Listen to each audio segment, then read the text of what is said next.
Saudara-saudari di dalam Tuhan Yesus Kristus yang saya kasihi, selamat pagi menjelang siang. Mari kita memuji Tuhan dari pujian Soli Deo Gloria 428. Memuji Allah Bapa, memuji Allah Putra, memuji Allah Roh Kudus 428.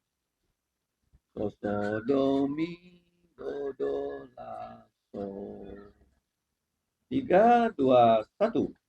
Bapa telah memilih kita sebelum dasar dunia, diangkat jadi anaknya yang dikuduskannya.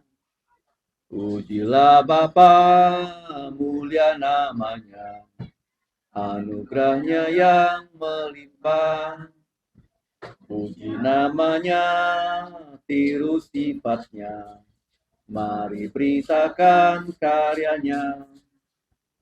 Darah Yesus tebus kita dari segala dosa. Yesus berikan pada kita hikmat dan niatnya. Pujilah Yesus, mulia namanya, ialah Raja segala raja. Puji namanya, tiru sifatnya, mari beritakan karyanya. Roh Kudus meterai kita sebagai milik Allah. Injilnya telah ku terima, antarku ke sorga.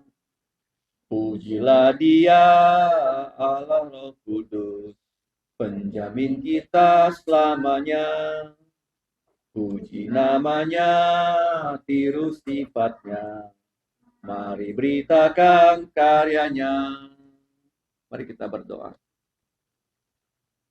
Allah Bapa kami yang bertahta kekal di dalam kerajaan sorga, Bapa dari Tuhan dan Juru Selamat kami Yesus Kristus, kami datang bersyukur, kami datang mohon belas kasihan-Mu, karena Engkau Allah yang kudus, kami orang berdosa, mohon Engkau mengampuni semua dosa kami.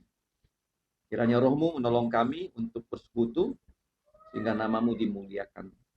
Pimpinlah waktu kami dari awal sampai akhir, dalam pembelajaran firman-Mu. Dalam nama Yesus, kami berdoa dan berterima kasih. Amin. Mari kita membuka Alkitab dari surat Efesus pasal 1. Kita akan membaca dari ayat 1 sampai ayat 14. Masing-masing satu ayat. Akan saya mulai lebih dahulu. Efesus pasal 1. Kalau sudah terbuka kitab suci ini, akan saya mulai pembacaannya. Demikianlah bunyi firman Tuhan. Dari Paulus, Rasul Kristus Yesus, oleh kehendak Allah, kepada orang-orang kudus di Efesus, orang-orang percaya dalam Kristus Yesus.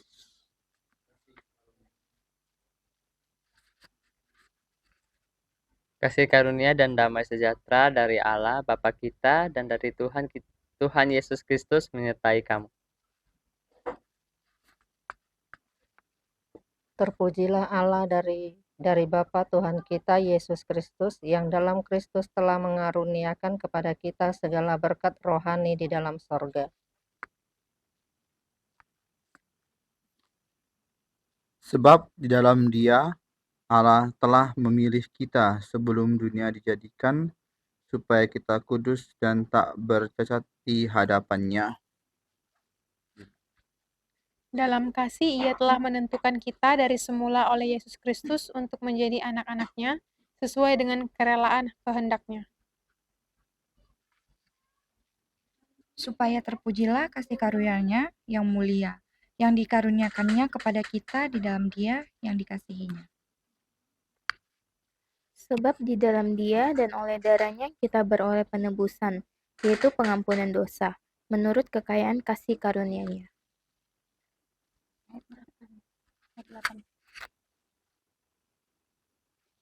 Yang dilimpahkannya kepada kita dalam segala hikmat dan pengertian. Ayat 9. Sebab Ia telah menyatakan rahasia kehendak-Nya kepada kita, sesuai dengan rencana kerelaannya, yaitu rencana kerelaan yang dari semula telah ditetapkannya di dalam Kristus. Sebagai persiapan kegenapan waktu untuk mempersatukan di dalam Kristus sebagai kepala segala sesuatu, baik yang di sorga maupun yang di bumi. Aku katakan di dalam Kristus, karena di dalam Dialah kami mendapat bagian yang dijanjikan. Kami yang dari semula ditentukan untuk menerima bagian itu sesuai dengan maksud Allah yang di dalam segala sesuatu bekerja menurut keputusan kehendak-Nya.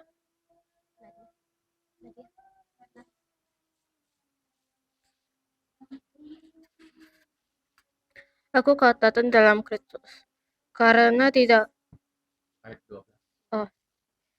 supaya kami yang sebelum telah menaruh harapan pada Kristus boleh menjadi puji-pujian bagi kemuliaan-Nya. Di dalam Dia kamu juga, karena kamu telah mendengar firman kebenaran, yaitu Injil keselamatanmu. Di dalam Dia kamu juga, ketika kamu percaya, dimateraikan dengan Roh Kudus yang dijanjikannya itu.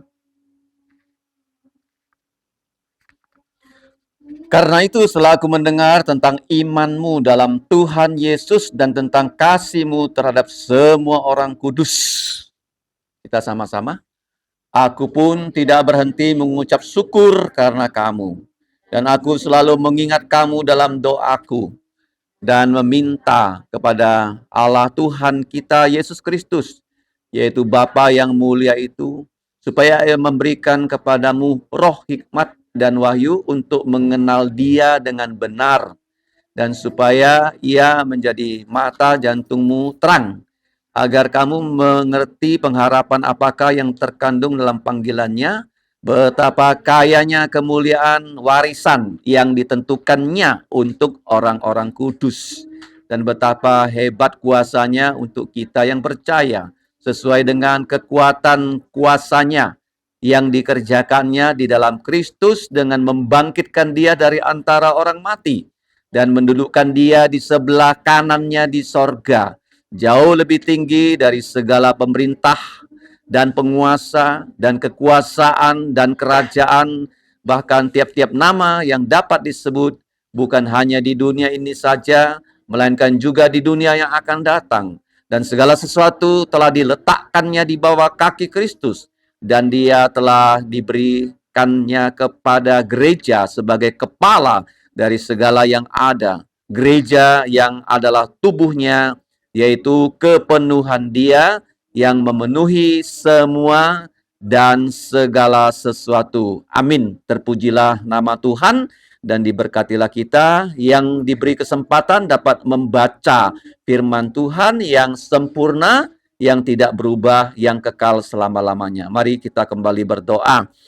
Bapa di sorga, kembali kami bersyukur karena firman-Mu, yaitu putra-Mu, Yesus sudah menjadi daging. Dan Dia telah datang sebagai juru selamat dunia. Hanya melalui Yesus saja kami bisa diselamatkan. Karena Tuhan Yesus sudah mewakili kami mentaati seluruh hukum Taurat tanpa cacat, tanpa celah. Sebagai bukti Ia manusia sejati, Allah sejati yang tidak ada dosa. Sehingga Ia layak menggantikan kami mati di atas kayu salib, menanggung semua hukuman dosa kami.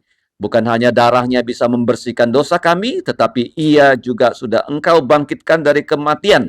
Dan Tuhan Yesus satu-satunya manusia yang punya tubuh mulia. Dan kami yang percaya Yesus juga akan kelak diberikan tubuh mulia yang sama dengan tubuh Yesus, yang tidak akan mati selama-lamanya, yang dapat selalu memuliakan nama-Mu untuk selama-lamanya. Kami mau belajar firman-Mu Bapa, kiranya Engkau menyertai kami. Demikianlah doa kami, ampuni dosa kami dalam nama Tuhan Yesus kami berdoa. Amin.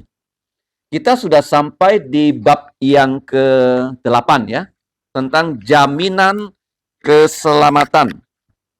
Nah, kalau kita ingat pelajaran kita, yang pertama tentang Allah. Ya, yang kedua tentang manusia. Yang ketiga tentang manusia yang sudah jatuh dalam dosa. Nah, yang keempat kita belajar tentang keselamatan. Ya, dalam bahasa teologianya, yang pertama tentang Allah itu adalah teologia proper. Tolong diulangi apa?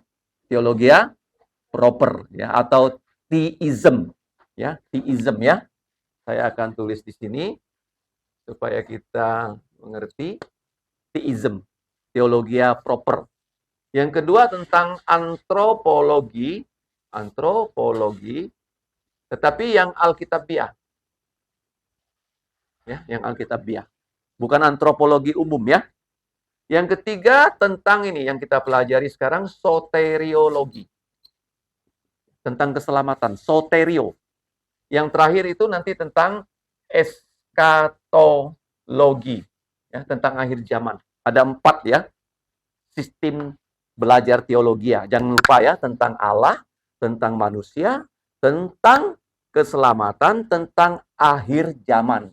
Nah, waktu kita belajar tentang keselamatan, kita sudah belajar bagaimana keselamatan itu dihadiahkan pada kita.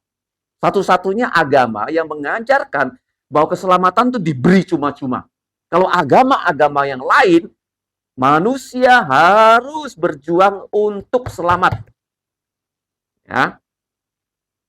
Padahal Tuhan mengatakan hanya Dia yang bisa menyelamatkan kita. Sudah kita pelajari. Nah, kata selamat bahasa Yunani adalah soterio. Ya, soterio. Kalau dalam bahasa Ibrani itu adalah ada kaitannya dengan nama Yesus. Yehosua. Yehowa, Yahweh, Tuhan yang bisa menyelamatkan kita. Mengerti ya? Yesus. Ya, kalau tidak ada Yesus, manusia semuanya masuk neraka. Nah, karena manusia tidak bisa menyelamatkan diri sendiri. Nah, doktrin keselamatan itu doktrin yang penting ya. Cuma-cuma kita sama sekali tidak ada andil setitik pun kalau kita diselamatkan. Ya, pujian yang tadi kita baca, yang pertama, Bapa memilih kita sebelum dunia dijadikan. Sebelum kita ada, Dia sudah memilih kita loh. Yang kedua, Yesus datang menebus dosa kita. Yang ketiga, Roh Kudus mendorong kita supaya kita percaya Yesus. Ya, kita punya banyak anak murid, mereka sudah dengar tentang Yesus, tapi kalau Roh Kudus tidak menggerakkan mereka percaya Yesus, nggak mungkin mereka bisa percaya Yesus. Kalau saya bisa percaya Yesus, kamu bisa percaya Yesus, itu peran dari Allah Roh Kudus. Ya, kita seperti orang mati. Kita dibangkitkan rohnya oleh Roh Kudus, sehingga kita percaya Yesus.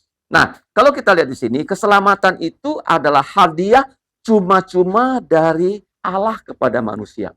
Karena begitu besar kasih Allah akan dunia ini, sehingga Dia memberikan ya Putra yang tunggal Tuhan Yesus, Dia beri cuma-cuma. Kalau kita terima, ya kita diberi keselamatan, tidak binasa. Nah, keselamatan yang setelah kita terima, sekarang kita mau belajar, apakah itu orang yang sudah percaya Yesus, bisa nggak satu saat dia tidak percaya Yesus, sehingga Tuhan dengan terpaksa membuang dia ke neraka? Jawaban di Alkitab, tidak bisa. Tidak bisa. Nah, keselamatan itu, kalau kita lihat ya, adalah dibebaskan kita dari hukuman dan kuasa dosa. Waktu Yesus mati untuk dosa kita, maka kita tidak lagi ya perlu dihukum Allah karena semua dosa kita. Paham ya? Makanya dalam doa Bapa kami, ampunilah kami akan kesalahan kami. Selalu kita doakan. Jadi kalau kita bertemu dengan Yesus, Dia tidak akan menuntut semua salah dan dosa kita. Enggak lagi. Apa yang Dia tuntut? Kamu sudah percaya Yesus, kamu melayani Dia enggak? Itu yang dituntut. Ya, selama kamu hidup.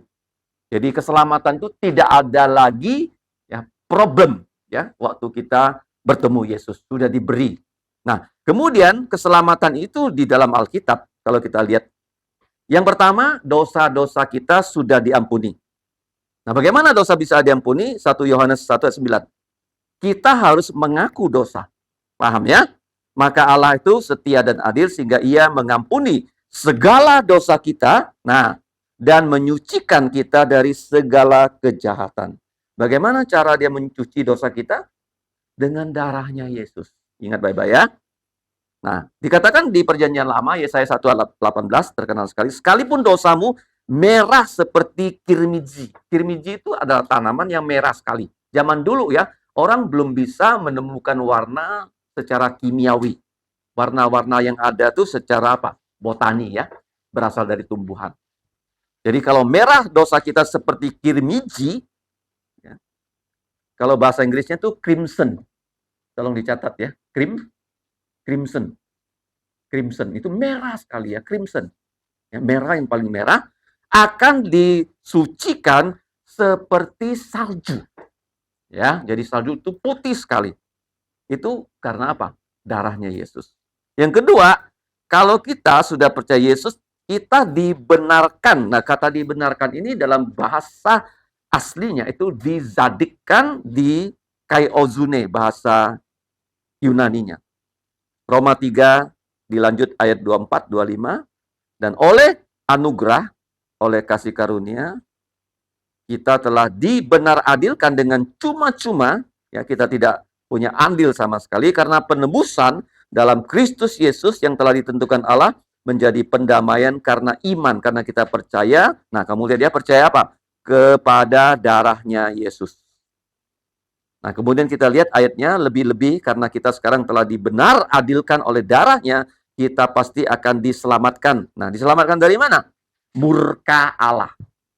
Jadi kenapa manusia dilempar ke dalam neraka dan danau api? Karena mereka tidak mau menerima Yesus. Ya, murka Allah tetap di atas mereka yang tidak percaya. Ya, kalau kita sekarang sudah menjadi orang Kristen, kita menjadi anak Allah, ya, Allah itu sayang sama kita. Kadang-kadang dia marah kalau kita melenceng dari firman-Nya. Pasti dia disiplin kita supaya kita kembali ya ke jalan yang benar. Yang ketiga itu regenerasi. Dilahirkan dari atas. Titus 3:5 ya. Dilahirkan kembali. Pernah saya jelaskan kan? Kalau manusia lahir 1 kali, dia matinya berapa kali? 2 kali. Kalau dia lahir 2 kali, lahir dari rahim ibu, karena benihnya bapak. Lahir kedua, percaya Yesus, kemungkinan dia tidak mati. Ya kan? Kenapa? Karena waktu Yesus datang, kalau kita masih hidup, kita akan diberi tubuh mulia, nggak pernah mengalami kematian. Kalaupun mati, itu 1 kali saja. Dan disebut tidur ya. Nah, kalau kamu baca bagaimana dilahirkan dari atas, itu Yohanes 3:5, dilahirkan dari air dan roh. Air itu apa? Firman atau Injil atau darah Yesus. Roh Kudus itu yang mendorong kita supaya kita percaya, dan kita bagaimana? Kalau kita sudah dilahirkan kembali, bisa masuk ke dalam kerajaan Allah. Kalau tidak, tidak boleh masuk. Nah, sekarang orang yang sudah percaya Yesus disebut apa? Ciptaan baru. 2 Korintus 5:17 di halaman 70 ya. Kita baca sama-sama. 3, 2, 1. Jadi, siapa yang ada di dalam Kristus, ia adalah ciptaan yang baru. Yang lama sudah berlalu, sesungguhnya yang baru sudah datang. Jadi ini kata penting ya. Orang yang tidak percaya Yesus, semua manusia, suku apapun dia, warna kulit apapun dia, mereka dapat disebut di dalam Adam. Tolong dicatat ya. Di dalam apa? Adam. Tetapi kalau kita sudah percaya Yesus, makanya kita disebut apa? Di dalam Kristus. Makanya selalu saya menyapa saudara-saudari di dalam Tuhan Yesus Kristus. Ini kata penting ya. Istilah di dalam Tuhan Yesus itu dipakai berulang kali loh di dalam perjanjian baru. Nah, ciptaan baru, kalau yang sekarang kita lihat di sini secara kasat mata itu ciptaan lama. Ciptaan apa? Ya, seperti siapa? Ya, orang tidak percaya, ciptaan lama. Seperti apa? Tumbuhan. binatang. Ya kan? Bumi. Ya, kenapa bumi semakin panas kan? Itu ciptaan lama. Karena manusia sudah jatuh dalam dosa, dunia ini sudah dikutuk oleh Allah, maka bumi ini semakin hari semakin parah. Kenapa parah? Karena semakin banyak manusia. Mengerti ya? Kalau kamu lihat tempat yang tidak ada manusia, alamnya masih bagaimana? Masih bagus. Begitu manusia datang, waduh, tambah kacau. Seperti Sungai Redalam. Dulu ya, Sungai Redalam itu kalinya bisa kita berenang di situ loh. Saya pernah berenang di situ. Itu 20 tahun yang lalu. Waktu hujan ya, airnya banyak, bersih. Berenang nggak apa-apa. Kalau sekarang, coba, siapa berani berenang di situ? Kenapa? Karena banyak manusia. Ya, semakin banyak manusia, semakin banyak problem. Paham ya?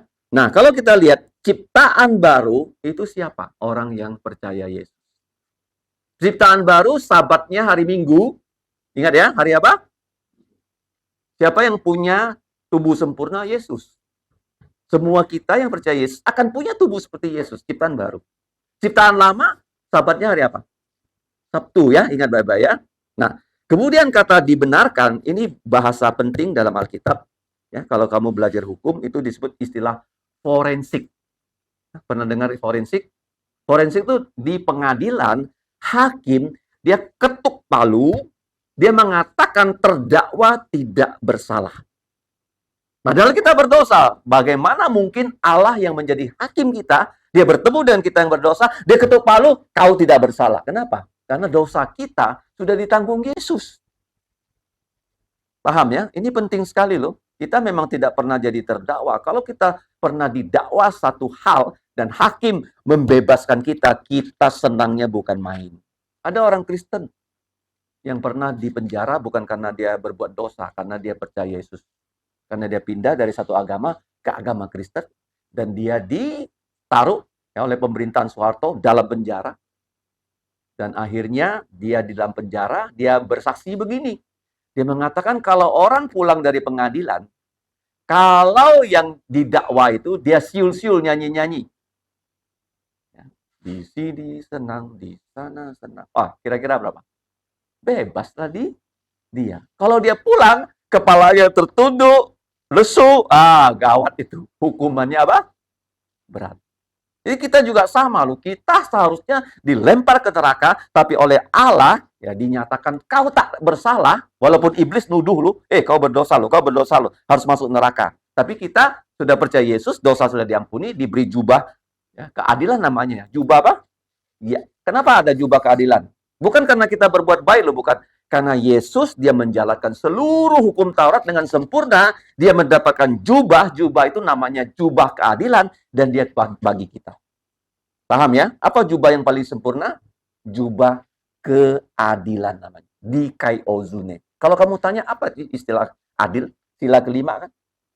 Keadilan sosial untuk seluruh rakyat Indonesia. Apa arti kata adil? Ya.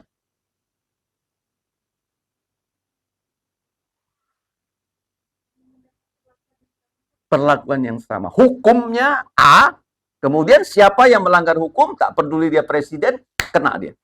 Misalnya Pak Jokowi, ya kan? Dan apanya? Harusnya kan, dia lihat lampu merah, dia tabrak saja. Kan? Harusnya kan nggak boleh, tapi karena dia ada pengawal, kan? Nah, lewat aja. Jadi hukum itu untuk semua orang sama. Nah, kalau kita lihat di sini, adil itu adalah hukum dijalankan 100%. Siapa yang bisa menjalankan hukum Tuhan 100%? Yesus. Kamu nggak bisa, saya nggak bisa. Makanya kita perlu Yesus sebagai wakil. Adam berdosa, kita semua berdosa. Yesus, dia menjalankan hukum dengan sempurna, dia mewakili kita percaya dia, ya kita selamat, sama kan? Coba tangan dua dibigidikan. Adam berdosa, kita semua berdoa. Yesus, dia menjalankan hukum, mewakili kita, mati di salib, dan kita sama-sama selamat. Kalau Adam bawa kita mati, Yesus lah mau kita naik. Ngerti ya? Adam bawa kita apa? Mati, Yesus bawa kita naik. Jadi jelas nih istilah pengadilan ya. Dikaiozune atau zadik. Nah, kemudian tahap berikutnya dimuliakan. Ini ada 5 hal yang saya lihat dari buku ini. Tapi ya kalau kita mau lebih gampang mengingat, ya. Yang pertama, kenapa kita bisa diselamatkan? Tolong dicatat. Satu, kita disadarkan oleh Allah bahwa kita orang berdosa. Itu penting loh. Ya, disadarkan. Dan kita disadarkan juga kita nggak mungkin ya bisa berbuat sesuatu untuk menghapus dosa. Itu yang pertama, harus sadar. Nah, setelah kita sadar, yang kedua kita otomatis minta ampun ya kepada Allah untuk semua dosa kita. Yang kedua ya, minta ampun ya. Waktu kita sudah minta ampun, nah kita dinyatakan kita sebagai orang yang kudus di hadapan Allah, ditebus dari segala dosa kita. Diangkat jadi anak-anak Allah. Langsung loh posisinya pindah. Yang ketiga. Yang keempat, setelah kita jadi orang Kristen, apa yang khusus ya dari orang Kristen? Kita itu dikuduskan hari lepas hari. Dikuduskan. Apa yang bisa menguduskan kita? Darah Yesus, firman Tuhan, Roh Kudus. Dan kita kalau dibilang kita bersalah, kita mau bertobat, mau berubah. Ya, kalau kita punya tabiat lama, kita salah, kita ditegur, wah kita marah besar. Ya kan? Tapi kalau kita merasa kita orang yang berdosa, dikasih tahu kita salah, kita mau berubah. Yang kelima, bukan hanya kita dikuduskan. Kenapa kita dikuduskan? Ya Allah sebenarnya kalau sudah selamatkan kita, dia bisa angkat kita langsung ke surga loh. Nggak usah susah-susah lagi di dunia kan. Betul nggak? Kenapa dia nggak angkat kita langsung ke surga? Lebih bagus loh daripada ke Australia, Amerika, apalagi Kamboja. Kan? Langsung angkat kemana? Ke surga. Kenapa nggak diangkat? Dita, kenapa kamu ditinggal di sini setelah percaya Yesus? Kenapa? Hah? Ya. Kamu pernah pergi tempat yang lebih indah dari Pontianak nggak? Oh, belum ya. Elvia yang baru dari Kucing. Kucing sama Pontianak enak mana? Kucing ya? Kok Tuhan nggak pindahkan kita ke Kucing ya yang lebih enak ya? Kita kan anak Tuhan kan? Kok dia suruh kita tinggal di sini? Kita mau diberi tugas. Diberi apa? Yang satu sadar, dua minta ampun dosa, tiga langsung dinyatakan kita anak-anak Allah, yang keempat kita dikuduskan, yang kelima kita diberi tugas. Tugasnya apa? Supaya kita bisa jadi anak-anak Allah, kita bekerja untuknya. Nanti yang tadi kamu baca dalam Efesus 1 itu kata bagian-bagian, itu bukan bagian. Warisan, apa? Warisan. Ya, kita akan menerima warisan. Paham ya? Kemudian yang keenam, kita dimuliakannya. Nanti ya, pada saat Yesus datang kedua kali, kita diberi tubuh yang mulia. Itu ayatnya Roma 8:17, Roma 8:30. Nah, sekarang kalau kita lihat ya, kalau kita sudah percaya Yesus, yang pertama, posisi kita sudah keluar dari gelap kepada terang. Ayatnya 1 Petrus 2:9. Baik kamu memberitakan perbuatan-perbuatan yang besar dari Dia yang telah memanggil kamu ya atau ya, membawa kita keluar dari kegelapan, dari dosa kepada terangnya yang ajaib. Kolose 1 ayat 13-14, Ia telah melepaskan kita dari kuasa kegelapan dan memindahkan kita ke dalam kerajaan putranya yang kekasih, yang di dalam Dia kita memiliki penebusan kita, yaitu pengampunan dosa. Jadi keselamatan itu 3P. P pertama, posisi kita dari gelap sudah pindah ke terang. Posisi yang kedua, ya, dari kerajaan dosa kepada kerajaan Allah. Ya. Yang kedua, dikuduskan itu berlangsung secara progresif. Progresif. Nah, yang ketiga, permanen atau perfect. 3P ya, keselamatan itu 3P. Posisinya sudah pindah. Selama kita masih hidup, kita selalu ya dikuduskan secara progresif, mengalami kemajuan. Yang ketiga nanti kekudusan kita bersifat permanen. Suatu kita punya tubuh mulia. Nah, kemudian dari kematian kita dipindahkan kepada kehidupan, Yohanes 5 ayat 24. Barang siapa mendengarkan perkataanku, ini pesan dari Yesus, dan kepada orang yang sudah percaya Yesus dan percaya pada Bapa yang sudah mengutus Yesus, ia mempunyai hidup yang kekal dan tidak turut dalam hukum, tidak lagi dihukum sebab ia sudah pindah. Ini ya, kata lama-lamanya kita bagaimana? Diselamatkan. Tidak seperti gereja Roma Katolik yang mereka begitu mengadakan misa, apa yang terjadi? Roti jadi tubuh Yesus, anggur jadi darah Yesus. Jadi Yesus tuh kalau kamu lihat di dalam gereja Roma Katolik, salibnya ada tubuhnya Yesus. Makanya setelah mereka perjamuan kudus, rotinya tuh harus disimpan di kotak. Dan kalau orang gereja Roma Katolik datang ke gereja melihat ya roti Ekaristi, mereka sembah itu roti karena itu identik dengan Yesus. Ya, transfigurasi itu adalah penghinaan. Yesus hanya disalib satu kali untuk Jadi waktu Yesus disalib, kenapa Tuhan bikin gelap? Karena dia tuh tak pakai pakaian loh. Disalib tuh. Dibikin gelap dari jam berapa? 12 sampai jam 3. Setelah itu dia mati, langsung dikubur nggak? Langsung oleh Yusuf dan Nikodemus. Dikasih kain. Masih boleh nggak lihat Yesus telanjang? Kalau mau terus terang bikin salibnya Yesus apa? Pakai pakaian nggak dia? Hah? Kalau dikasih pakaian, sensor kan? Nah, nggak boleh lo sembarangan. Sengaja dibikin gelap. Karena dia mati satu kali. Setelah itu namanya apa? Dalam tensis ya, saya mengajar tensis, namanya perfect. Apa? Apa tuh implikasi perfect tense? Ini ada SS 1, 2, 3 ya. Apa implikasi perfect tense? Yang pernah belajar. Kenapa disebut perfect? Ya, sudah selesai masa lalu, tapi akibatnya masih terasa sampai sekarang. Itu perfect loh. Ya, oke, ngerti ya? Kalau kamu ditanya murid ya, apa itu perfect? Perfect tense ya. Setelah kamu lakukan peristiwa itu, dampaknya sampai sekarang. Sekarang saya tanya, apa itu future? Kenapa kamu punya future? I will. Apa itu will? Aku punya tekad. Apa? Kamu jangan bilang I will, tapi nggak pernah buat. Nah, makanya nggak punya future. Tapi kalau kamu I will, kamu sikat, kamu belajar, kamu punya future. Kalau kamu hanya bilang I will, tapi nggak dia lakukan, itu PHP ya. Nah, oke, jelas ya. Jadi penting di sini, kita lihat Yesus satu kali mati, selama-lamanya kita diselamatkan. Dia nggak akan mati lagi itu, seperti di misa tuh. Ada tubuhnya Yesus, ada darahnya Yesus. Hanya satu kali mekalir. Ya, once for all.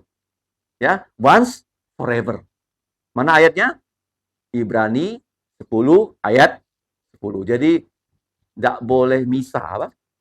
Karena roti jadi dagingnya Yesus. Anggur berubah jadi Yesus berdarah-darah lagi itu. Itu yang nggak betul, ya.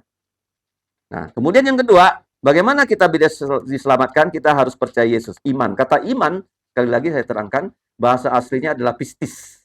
Apa itu iman? Pistis. Ya, kalau bahasa Ibraninya emunah.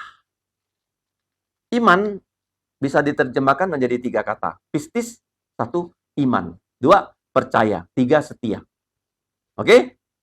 Iman apa? Percaya. Yang kedua, iman. Yang ketiga, setia. Ya, tak mungkin orang ya punya iman dia tidak setia. Setia sampai mati. Oke. Jadi Allah, kalau kita lihat di sini, dia melatih kita ya supaya iman kita bertumbuh dewasa. Halaman 77, 78 yang terakhir, kita selama di bumi ini harus terus-menerus ya bertumbuh imannya. Walaupun ya kita kadang-kadang bisa lemah, bisa jatuh dalam dosa. Tetapi Allah mengampuni dosa sebesar apapun yang kita lakukan. Dosa yang paling besar yang manusia lakukan ada 2 ya. Yang pertama menyembah berhala, yang kedua membunuh dan berzina. Siapa yang membunuh berzina? Orang itu namanya Daud, tapi setelah dia ditegur oleh Nabi Nathan, dia langsung berkata, aku sudah berdosa kepada Tuhan. Dan Nathan berkata kepada Daud, Tuhan telah menjauhkan dosamu dan engkau tidak akan mati. Kalau kamu baca Mazmur 51, Allah mengampuni dosa Daud. Walaupun dia sudah mengambil nyawa orang dan mengambil istri orang yang bernama Batseba. Ya, di perjanjian lama ya. Nah, di perjanjian baru siapa yang berdosa sekali, tapi Yesus datang kepada dia, Yesus mengampuni dosa dia. Orang itu namanya Petrus. Dia sudah menyangkal Yesus 3 kali, dan Yesus datang kepada Petrus, dan akhirnya Petrus bagaimana? Dipulihkan ya, sebagai pimpinan dari para rasul. Ingat ya, Allah selalu mau ya mengampuni kita yang bertobat. Nah, kita lihat di sini ada satu hal yang membuat kita harus selalu bertekun mendengarkan firman Tuhan. Dalam Yohanes 10 yang tadi sudah sering ya kita sebut, kita sebagai domba-domba Tuhan Yesus, kita harus mendengarkan suaranya Yesus. Oke, di sini banyak ayat ya. Roma 8, Ibrani 7, dan 1 Petrus 1, tolong dibaca ya sebagai perenungan kita. Nah, kalau kita lihat di sini, janji Allah yang membuat keselamatan kita itu tidak akan hilang. Yang pertama, kita lihat ya, dia akan menjaga kita seperti biji matanya. Karena di sini tidak dicantumkan ayatnya, saya periksa tadi, itu dikutip dari Mazmur, tolong ditulis, 17:8. Gampang ingat ya, 17 Agustus. Apa? Nah, 17 apa? Agustus. Tuhan menjaga kita seperti biji matanya. Artinya kita kalau sudah jadi anak Allah, nggak ada Tuhan izinkannya, kita bisa disentuh. Tidak ada seorang pun yang bisa mencabut kita dari tangan Bapa, tadi sudah dibaca, Yohanes 10 ayat 28 ya. Kemudian kita itu, walaupun menghadapi banyak pencobaan itu ingat ya, agama Kristen mengatakan pencobaan itu datangnya dari iblis tuh. Dari diri dan dunia. Allah tidak bisa mencobai kita. Kenapa? Karena dia maha tahu. Dia nggak perlu coba-coba ya. Paham ya? Jangan kamu bilang, oh ini pencobaan dari Allah. Ya, dari orang sebelah sering ngomong kan, aku dapat pencobaan darinya. Allah mencoba kita nggak? Dia maha tahu, nggak usah coba-coba dia. Ngerti? Kalau kita dapat sesuatu dari Allah, namanya apa? Ujian, apa? Nah, bukan kamu tak tahu soal, kamu tanya pada murid. Kamu menguji dia supaya dia naik kelas. Ya, Allah tidak mencobai, tapi dia bisa menguji. Nah, seandainya pencobaan datang, ujian datang, kita dijamin bisa lewat. Karena Allah membantu kita. Itu ditulis di 1 Korintus 15, kita lebih daripada pemenang. Ya, kata pemenang ini penting loh. Yaitu sepatu Nike. Apa artinya Nike? Aku menang. Ya, kamera Nikon sama juga ya. Yang keempat, Kristus pernah hidup. Ya, dia tahu kita sebagai manusia itu penderitanya seperti apa. Yesus ya, karena itu dia bisa menjadi pengantara kita, dan kita ada kesusahan apapun, kan ya, tidak pernah jadi manusia. Ini bagusnya ya, kita punya juru selamat yang paham. Ya, kalau kamu tanya, Yesus pernah sakit nggak? Pernah. Yesus pernah lapar? Pernah. Yesus pernah miskin? Kalau kita sekarang miskin, dia paling miskin. Waktu lahir pun nggak punya tempat tidur. Jadi kalau kita bilang sama Yesus, saya susahnya A, B, C, D, dan C, F, dia ngerti nggak? Dia paling ngerti. Kalau orang paling ngerti, diminta tolong, biasanya dia timbul yang namanya apa? Belas kasihan. Kalau kamu pernah lapar, kamu punya makanan, orang lapar minta kamu makan, kamu cenderung ya bisa mengasihi. Tapi kalau kamu nggak tahu lapar itu apa, orang lapar datang kamu cari makan, apa sih lapar? Nggak tahu. Kamu nggak akan bantu. Ngerti ya? Yesus itu, dia tahu segala kesusahan kita. Dan kita dapat dijaganya ya sampai selama-lamanya. Mari kita berdoa. Bapa, kami bersyukur sekali Engkau mengangkat kami menjadi anak-anak-Mu melalui Tuhan Yesus. Engkau selalu menjaga kami sampai selama-lamanya. Dan kami tidak akan kehilangan status kami sebagai anak. Tetapi kalau kami menyimpang dari perintah-Mu, kami tidak kehilangan hak sebagai anak, tapi kami kehilangan kesaksian, kesempatan kami untuk bersaksi tentang Engkau. Ampunilah dosa kami, pimpinlah kami, supaya kami dapat menjadi anak-anak-Mu yang selalu memuliakan nama-Mu. Demikianlah doa kami dalam nama Tuhan Yesus. Amin. Terima kasih.